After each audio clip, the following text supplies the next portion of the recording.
actually going to deviate from the standard schedule of having videos that you're supposed to watch before each week, just for this first week, for those of you who aren't familiar with this style, so that you don't get caught out by missing the first lot of videos. So instead, these are going to be some videos on the very basics of how processors work and some important aspects of the how the underlying hardware works that most of you should already know, but which will be useful concepts for later in the course. So the very first thing is the basic terminology that we need.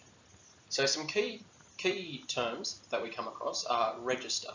Now, what a register is just a block of fast and small memory used usually for a key purpose. So usually you'll have a particular register for some value, and that register always means that. So it's usually a point in the hardware, often given using static memory. So it can be accessed very quick, but can only be built in small amounts, and usually stores a particular piece of information. So an example that we'll cover later in this is the program counter. So it's a block of memory that's always storing a piece of information of a particular kind. So it has a special memory location ready for itself. The second piece of terminology is the control unit. So you may have heard of, even if you aren't familiar with the standard architectural components of a central processing unit, you may still have heard of concepts like the ALU or a floating point unit or memory address registers and things like that in a central processing unit. The control unit is just another block of hardware logic which is responsible for controlling how, telling other subcomponents like the ALU, floating point units, etc., what to do with a particular instruction. So often we group all of that logic together and we call that a control unit. So it basically is in control of how the processor goes about doing something according to a particular instruction it's been given. Our next piece of terminology is architecture. Architecture is just a way, a catch-all term for us to describe how a CPU is laid out. So what subcomponents it has, descriptions of things like how many bits it operates on. You might have an 8-bit CPU, or you might have a 32-bit, 64-bit CPU. You might have it split up into a single overall cycle so that a whole instruction just gets executed in one go, or you might have it in a pipeline fashion, which we'll talk about as well. The instruction cycle is a term we use to describe the the lifetime of an instruction in a processor. So different processors will have different ways of describing the instruction cycle. There are many common ways. So the fetch, decode, execute cycle, which we will talk about in the rest of this video, is one of the more common ways to do it, but it's possible to do computation in different ways. But essentially the instruction cycle is the word we use to discuss the full lifetime of a particular instruction. So from when it comes into the processor to when that instruction is finished and it leaves, and we move on to the next instruction, or if we're executing them in parallel. But the cycle is the start to the end of an instruction's life in a processor.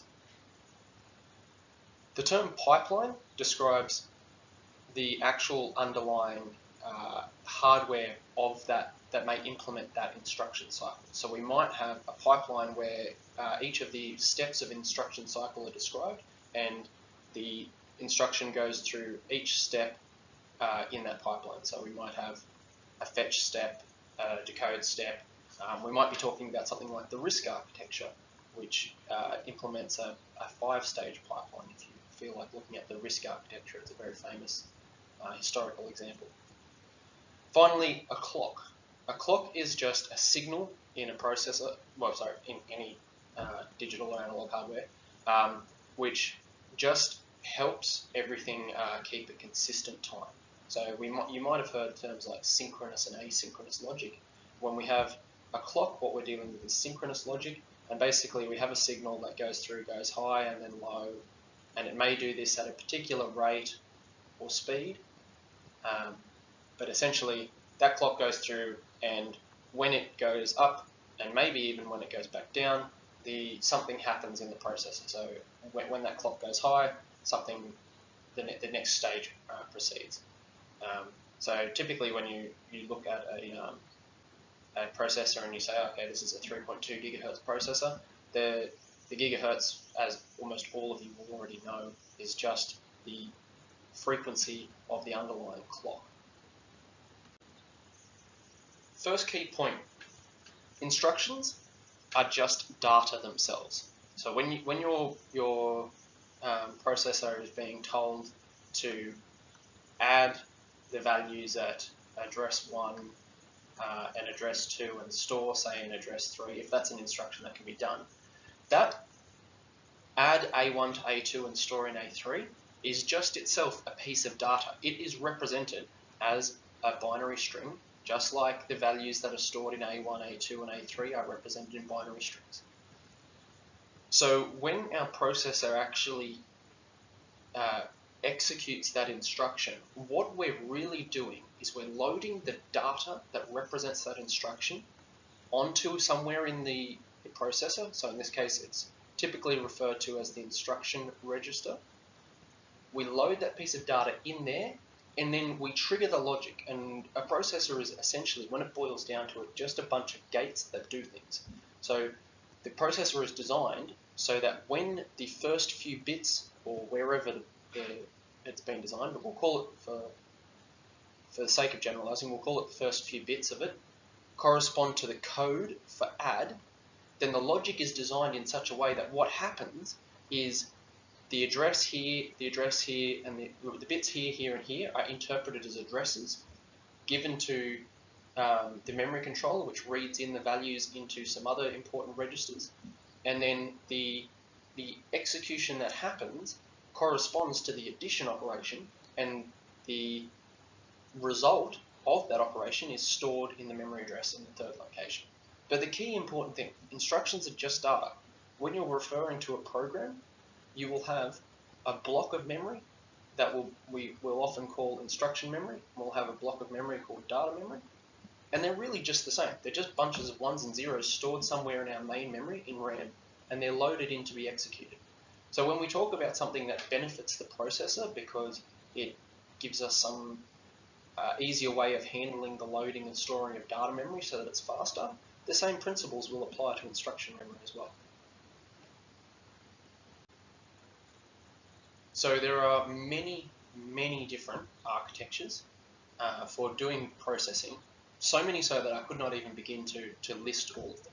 But we can say that for almost all of the cases, we can essentially boil how they handle instructions down to two key steps.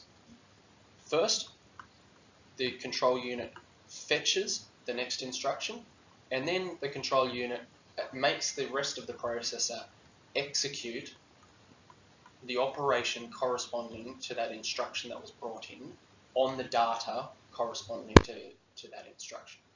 And then it loops back around and does the same thing again for the next processor. Now, we may be able to break these up into finer and finer steps for many architectures, and we might even be able to do clever things like interleaving that so that we're cleverly reusing hardware, but all in all, we boil down to these two steps. We fetch the instruction and we execute that instruction.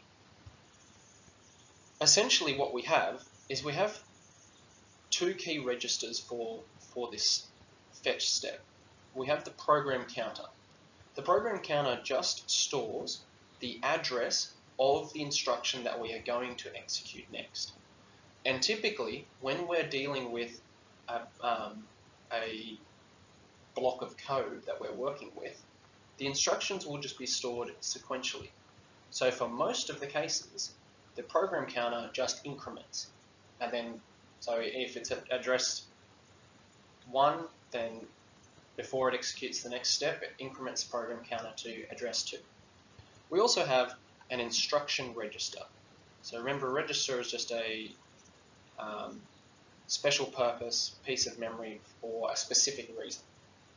So what we do is we fetch the instruction at 0, 1, and then that goes and gets stored in the instruction register, ready so that when the control unit goes on, it can execute that instruction. then what we do, the instruction is executed, results all go the way they're supposed to, and then the program counter typically, not in every case, but typically increments and loads the next instruction into the instruction register, and on it goes again. So with this in mind, when we've got this fetch execute cycle and we've got architectures that follow a fairly standard methodology, we might realize that we can stop and start the processor at will. So the processor is essentially following an underlying clock, which is telling it when to do the next thing. Each time, let's say each time the clock goes high, the next part of the process runs, and we might have a simple processor that just at each point fetches, and then at the next point executes, and then fetches and executes each time like this, for example.